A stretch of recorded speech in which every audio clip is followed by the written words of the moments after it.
स्वागत है आपका आज के एपिसोड में। चलिए शुरुआत करते हैं पिछले अभ्यास प्रश्न के साथ। प्रश्न था, 19वीं सदी के संत, कवि और समाज सुधारक संथा कवि भीमा भोई निम्नलिखित में से किस पंथ के अनुयायी थे? ए स्तंभेश्वरी पंथ, बी वैष्णव पंथ, सी महिमा पंथ, डी कामाख्या पंथ। इस प्रश्न का सही उत्तर है विकल्प सी महिमा पंथ। चलिए देखते हैं इसके विश्लेषण को। भीमा भोई 19वीं सदी के ओडिशा राज्य के संत, कवि और समाज सुधारक थे। वह महिमा पंथ के संस्थापक महिमा स्वामी के अनुयायी थे। उन्हें उनकी आध्यात्मिक शिक्षाओं और उड़िया भजन तथा चौतीसा भक्ति गीत के रूप में साहित्यिक योगदान के लिए जाना जाता है। स्तुति चिंतामणि भीमा भोई की सबसे महत्वपूर्ण काव्य कृति मानी जाती है। अन्य महत्वपूर्ण कार्यों में ब्रह्म निरूपण गीता, अष्टक बिहारी गीता, चौतीसा मधुचक्र और भजन माला शामिल हैं। 2 संग्रह अथा भजन और बंगला अथा भजन बंगाली भाषा में लिखे गए हैं। तो चलिए शुरुआत करते हैं आज के एपिसोड की। पहला प्रश्न है, निम्नलिखित में से किस उच्च न्यायालय ने हाल ही में फैसला सुनाया कि गर्भावस्था के आधार पर महिलाओं को रोजगार से इनकार नहीं किया जा सकता है?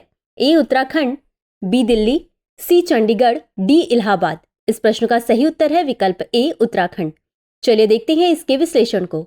उत्तराखंड उच्च न्यायालय ने फैसला सुनाया कि गर्भावस्था के आधार पर महिलाओं को रोजगार देने से इनकार नहीं किया जा सकता है। इसने गर्भवती महिलाओं को सरकारी पदों के लिए पात्र होने से रोकने वाले नियम को पलट दिया। यह ऐतिहासिक फैसला मिशा उपाध्याय के मामले से प्रेरित था, जिन्हें गर्भावस्था के कारण नर्सिंग अधिकारी का पद देने से इनकार कर दिया गया था। उच्च न्यायालय ने 12 सप्ताह या उससे अधिक की गर्भवती महिलाओं को रोजगार के लिए अस्थायी रूप से अयोग्य बताने वाले राज्य सरकार के विनियमन को अमान्य कर दिया। अगला प्रश्न है, अनुच्छेद 21 के बारे में निम्नलिखित कथनों पर विचार कीजिए। 1. यह घोषणा करता है कि कानून द्वारा स्थापित प्रक्रिया के अलावा किसी भी व्यक्ति को उसके जीवन या व्यक्तिगत स्वतंत्रता से वंचित नहीं किया जाएगा। 2. यह अधिकार नागरिकों और गैर नागरिकों दोनों के लिए उपलब्ध है। उपर्युक्त कथनों में से कौन सा या कौन से सही है या सही है? ए केवल 1, बी केवल 2, सी 1 और 2 दोनों, डी न तो 1 और न ही 2। इस प्रश्न का सही उत्तर है विकल्प सी 1 और 2 दोनों। चलिए देखते हैं इसके विश्लेषण को। अनुच्छेद 21 कहता है कि किसी भी व्यक्ति को विधि द्वारा स्थापित प्रक्रिया के अतिरिक्त उसके जीवन और वैयक्तिक स्वतंत्रता के अधिकार से वंचित नहीं किया जा सकता है। यह अधिकार नागरिकों और गैर नागरिकों दोनों के लिए उपलब्ध है। जीवन का अधिकार केवल पशु अस्तित्व या जीवित रहने तक ही सीमित नहीं है, बल्कि इसमें मानवीय गरिमा के साथ जीने का अधिकार और जीवन के वे सभी पहलू शामिल हैं जो मनुष्य के जीवन को सार्थक, पूर्ण और जीने लायक बनाते हैं। अगला प्रश्न है, अटल कायाकल्प और शहरी परिवर्तन मिशन अमृत मिशन किस वर्ष शुरू किया गया? ए 2014, बी 2015, सी 2016, डी 2017। इस प्रश्न का सही उत्तर है विकल्प बी 2015। चलिए देखते हैं इसके विश्लेषण को। वर्ष 2015 में भारत सरकार ने कायाकल्प और शहरी परिवर्तन के लिए अटल मिशन अमृत शुरू किया था। इसका उद्देश्य पानी की आपूर्ति, सीवरेज, शहरी परिवहन, पार्क जैसी बुनियादी नागरिक सुविधाएं प्रदान करना है ताकि सभी के लिए जीवन की गुणवत्ता में सुधार हो सके, विशेष रूप से गरीबों और वंचितों के लिए। मिशन का फोकस बुनियादी ढांचे के निर्माण पर है, जिसका नागरिकों को बेहतर सेवाओं के प्रावधान से सीधा संबंध है। चलिए अब जानते हैं अमृत मिशन के बारे में। अमृत मिशन के उद्देश्य, यह सुनिश्चित करना कि हर घर में पानी की सुनिश्चित आपूर्ति और एक सीवरेज कनेक्शन के साथ एक नल तक पहुंच हो, हरियाली और अच्छी तरह से बनाए हुए खुले स्थान विकसित करके शहरों की सुविधा मूल्य में वृद्धि करना, सार्वजनिक परिवहन पर स्विच करके या गैर मोटर चालित परिवहन के लिए सुविधाओं का निर्माण करके प्रदूषण को कम करना। अगला प्रश्न है, पीएम आवास योजना किस वर्ष शुरू की गई थी? ए 2012, बी 2013, सी 2014 या डी 2015। इस प्रश्न का सही उत्तर है विकल्प डी 2015। चलिए देखते हैं इसके विश्लेषण को। 25 जून 2015 को प्रधानमंत्री आवास योजना शहरी का शुभारंभ किया गया। इसका मुख्य उद्देश्य शहरी क्षेत्रों के लोगों को वर्ष 2022 तक आवास उपलब्ध कराना है। कार्यान्वयन, आवास और शहरी मामलों का मंत्रालय। विशेषताएं, यह शहरी गरीबों, झुग्गीवासी सहित के बीच शहरी आवास की कमी को संबोधित करते हुए पात्र शहरी गरीबों के लिए पक्के घर सुनिश्चित करता है। इस मिशन में संपूर्ण नगरीय क्षेत्र शामिल है। PMAYU के अंतर्गत सभी घरों में शौचालय, पानी की आपूर्ति, बिजली और रसोई घर जैसे बुनियादी सुविधाएं प्रदान की जाती हैं। यह योजना महिला सदस्य के नाम पर या संयुक्त नाम से घरों का स्वामित्व प्रदान कर महिला सशक्तिकरण को बढ़ावा देती है। दिव्यांग व्यक्तियों, वरिष्ठ नागरिकों, अनुसूचित जाति, अनुसूचित जनजाति, अन्य पिछड़ा वर्ग, अल्पसंख्यक, एकल महिलाओं, ट्रांसजेंडर और समाज के कमजोर वर्गों को इसमें प्राथमिकता दी जाती है। अगला प्रश्न है, राष्ट्रपति द्रौपदी मुर्मू निम्नलिखित में से किस राज्य में केंद्र सरकार के हॉलिडे होम की आधारशिला रखेंगी? ए झारखंड, बी बिहार, सी ओडिशा, डी उत्तर प्रदेश। इस प्रश्न का सही उत्तर है विकल्प सी ओडिशा। चलिए देखते हैं इसके विश्लेषण को। राष्ट्रपति द्रौपदी मुर्मू ने रांची में झारखंड केंद्रीय विश्वविद्यालय के 3रे दीक्षांत समारोह और भांजा बिहार में बरहामपुर विश्वविद्यालय की 25वें दीक्षांत समारोह में भाग लिया। उन्होंने निम्नलिखित परियोजनाओं की आधारशिला रखी। रायरंगपुर ओडिशा में केंद्र सरकार का हॉलिडे होम, रायरंगपुर में विभिन्न सड़क परियोजनाएं और एक खेल परिसर। उन्होंने क्योंझर की गोनासिका में कदलीबाड़ी गांव के विशेष रूप से कमजोर जनजातीय समूहों के सदस्यों के साथ बातचीत भी की। अगला प्रश्न है, भारतीय संविधान के निम्नलिखित में से किस अनुच्छेद के अनुसार एक वर्ष के केंद्रीय बजट को वार्षिक वित्तीय विवरण या AFS कहा जाता है? ए अनुच्छेद 112, बी अनुच्छेद 120, सी अनुच्छेद 132, डी अनुच्छेद 140। इस प्रश्न का सही उत्तर है विकल्प ए अनुच्छेद 112। चलिए देखते हैं इसके विश्लेषण को। भारतीय संविधान के अनुच्छेद 112 के अनुसार एक वर्ष के केंद्रीय बजट को वार्षिक वित्तीय विवरण कहा जाता है।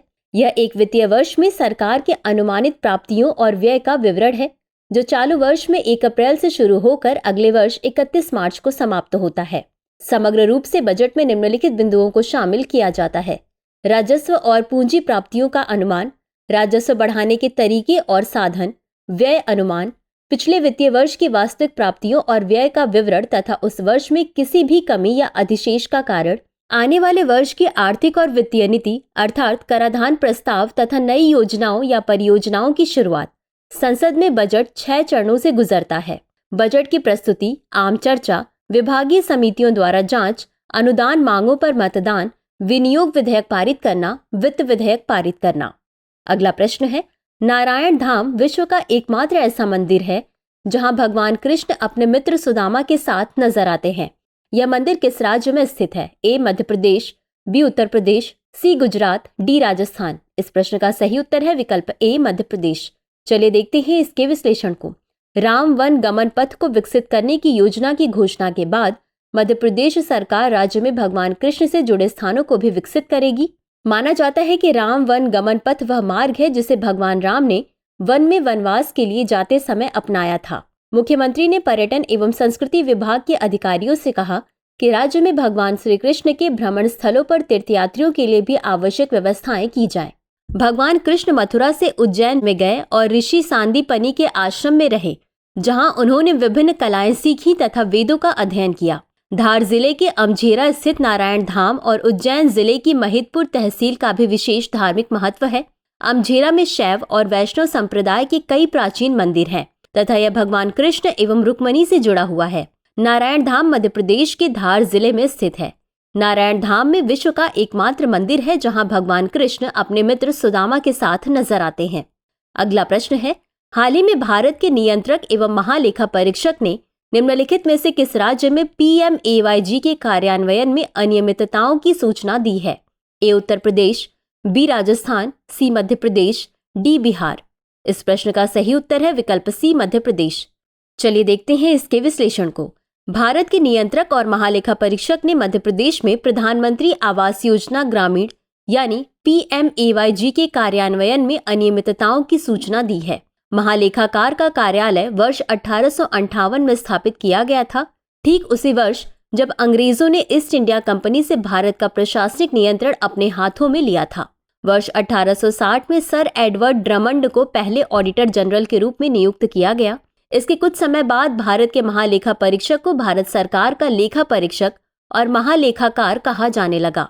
वर्ष 1866 में इस पद का नाम बदलकर नियंत्रक महालेखा परीक्षक कर दिया गया और वर्ष 1884 में इसे भारत के नियंत्रक और महालेखा परीक्षक के रूप में फिर से नामित किया गया। भारत सरकार अधिनियम 1919 के तहत महालेखा परीक्षक को सरकारी नियंत्रण से मुक्त कर दिया गया क्योंकि इस पद को वैधानिक दर्जा दिया गया था। भारत सरकार अधिनियम 1935 ने संघीय ढांचे में प्रांतीय लेखा परीक्षकों के लिए प्रावधान करके महालेखा परीक्षक के पद को और शक्ति दी। इस अधिनियम में नियुक्ति और सेवा प्रक्रियाओं का भी उल्लेख था और भारत के महालेखा परीक्षक के कर्तव्यों का संक्षिप्त विवरण भी। वर्ष 1936 के लेखा और लेखा परीक्षा आदेश ने महालेखा परीक्षक के उत्तरदायित्वों और लेखा परीक्षा कार्यों का प्रावधान किया। यह व्यवस्था वर्ष 1947 तक अपरिवर्तित रही और स्वतंत्रता के बाद भारतीय संविधान के अनुच्छेद 148 में भारत के राष्ट्रपति द्वारा एक नियंत्रक और महालेखा परीक्षक नियुक्त किए जाने का प्रावधान किया गया। वर्ष 1971 में केंद्र सरकार ने नियंत्रक और महालेखा परीक्षक कर्तव्य शक्तियां और सेवा की शर्तें अधिनियम 1971 लागू किया। तो चलिए अब देखते हैं आज के अभ्यास प्रश्न को। उत्तर प्रदेश नागरिक उड्डयन प्रोत्साहन नीति का शुभारंभ किस वर्ष किया गया? ए 2017, बी 2018, सी 2019, डी 2020। इस प्रश्न का उत्तर कमेंट बॉक्स में जरूर दें। आज के लिए बस इतना ही। शुक्रिया। डियर व्यूअर्स, अपने एग्जाम की तैयारी को और बेहतर करने के लिए हमारे चैनल को लाइक, शेयर और सब्सक्राइब करना न भूलें।